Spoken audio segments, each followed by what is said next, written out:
నమస్కారం TV5 8 PM news కి స్వాగతం. ముందుగా ముఖ్యాంశాలు చూద్దాం. ఫ్యూచర్ సిటీ పై సీఎం రేవంత్ రెడ్డి ఫోకస్ పెట్టారు. ఫ్యూచర్ సిటీలో ల్యాండ్ అలాట్మెంట్, పరిశ్రమల ఏర్పాటుపై సీఎం సమీక్ష నిర్వహించారు.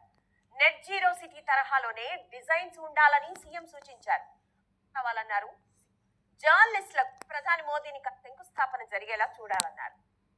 ఆకర్షణకు తెలంగాణ కోసం బండి సంజయ్ కేంద్ర మంత్రి బండి సంజయ్ కీలక వ్యాఖ్యలు చేశారు. తాను చనిపోయాక తనపై బీజేపీ జెండా కప్పాలని తన కుటుంబ సభ్యులకు చెప్పానన్నారు. కొత్త పార్టీ అంటూ వస్తున్న ప్రచారాలను ఖండించిన బండి సంజయ్ కేసీఆర్ కుటుంబ పాలన గడీలను బద్దలు కొట్టింది తామే అన్నారు. కేసీఆర్ ఫామ్ హౌస్ లో కూర్చుని నన్ను బర్త్రఫ్ చేయాలంటే ఎలా అని ప్రశ్నించారు. కేంద్ర పట్టణాభివృద్ధి శాఖ మంత్రి మనోహర్ లాల్ ఖట్టర్ ను కలిశారు కేంద్ర మంత్రి కిషన్ రెడ్డి. హైదరాబాద్ లో కేంద్ర ప్రభుత్వ సహకారంతో కొనసాగుతున్న వివిధ కీలక ప్రాజెక్టులపై సమీక్ష నిర్వహించారు. విద్యా వ్యవస్థను మరింత పటిష్టం చేయడమే తమ లక్ష్యమన్నారు మంత్రి నారా లోకేష్. సచివాలయంలో టీటీడీ కీలక నిర్ణయం తీసుకుంది.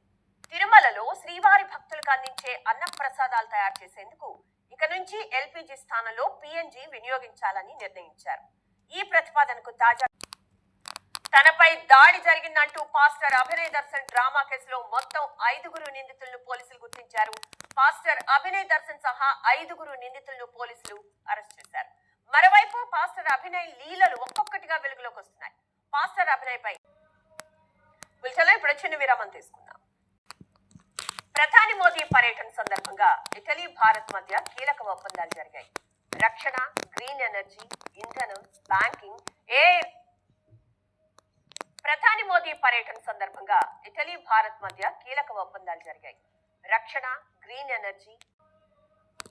దేశం వైపు ఆర్థిక తుఫాను ముంచుకొస్తోందని కాంగ్రెస్ అగ్రనేత ఎంపీ రాహుల్ గాంధీ ఆందోళన వ్యక్తం చేశారు. తన సొంత నియోజకవర్గం రాయ్ బరేలీలోని బర్చావా సభలో పాల్గొన్న రాహుల్ గాంధీ ప్రధాని మోదీపై తీవ్ర వ్యాఖ్యలు చేశారు.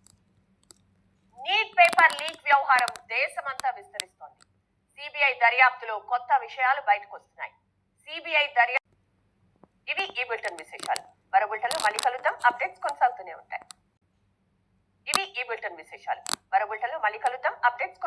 ఉంటాయి.